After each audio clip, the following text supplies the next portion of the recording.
นี่คือเป็นภาพบรรยากาศอ่างเก็บน้ำบ้านอ่างตำบลนาตาลพี่น้องตอนเช้ามื้อนี้ผู้ค้าบ้านคำผสมมาบริเวณอ่างเก็บน้ำบ้านนาอ่างได้มาพ่อกับเจ้าสอนมี2 คนได้สอนน้ำแห้งพี่น้องมื้อนี้บริเวณอ่างเก็บน้ำบ้านอ่างตำบลนาตาลเรียกอ่างเก็บน้ำหูหินตาดได้นี่ผู้ค้าบ้านคำผสมเดินทางพบเหตุได้มาพ่อที่บ้านอ่างได้สอนน้ำแห้งนี่เขาเจ้าเปิดน้ำสร้างสะพานสปริงเวย์บ้านนาอ่างตำบลนาตาลอำเภอตะกัวนี่คือเป็นภาพบรรยากาศตอนเช้าได้น้ำแห้งพี่น้องบรรยากาศกะยังหนาวอยู่ได้มื้อนี้อยู่บริเวณบ้านนาอ่างตำบลนาตาลอากาศหนาวได้ผู้ค้ามาบริเวณอ่างเก็บน้ำหัวหินตาดบ้านอ่างตำบลนาตาลแล้วตอนเช้ามื้อนี้พามาเบิ่งอ่างเก็บน้ำพี่น้องนี่บรรยากาศกับน้ำแห้งนะน้ำแห้งบริเวณอ่างเพิ่นตอนเช้ามื้อนี้หนาวแห้งมื้อนี้วันเช้าวันอังคารพี่น้องเช้าวันอังคารได้มื้อนี้วันอังคารพามาชมอ่างเก็บน้ำได้นี่บรรยากาศก็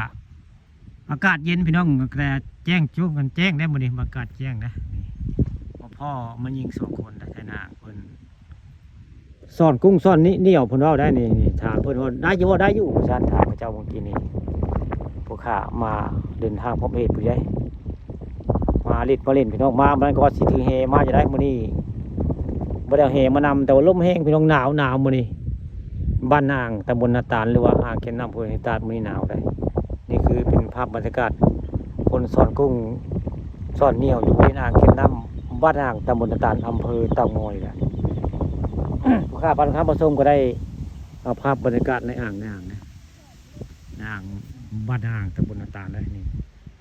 หมู่นี้มันเป็นทางข้ามได้นี่ทางข้ามพูดได้ยานน้ำแห้งมันก็ซึ่งหน้าจะมีหน้าผาสูงนี่พี่น้องมีเป็นหน้าผาได้ก่อนได้นี่ตรงนี้จะเป็นหน้าผาสูงสั้นได้สูงมาต่ำกว่า5 เมตรหน้าผาละมองนี่ทีแต่เขาเจ้าปานอ่างเก็บน้ำมันเลยน้ำท่วม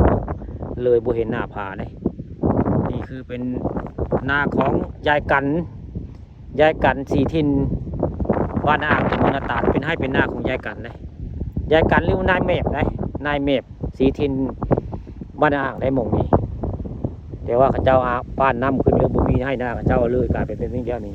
หายไปเนาะหน้าของยายกันหรือว่านายเมฟบุมีไว้ไงเหลือแต่ตำนานนายเมฟและกับยายกันหรือว่าลูกสาวก็คือยายทา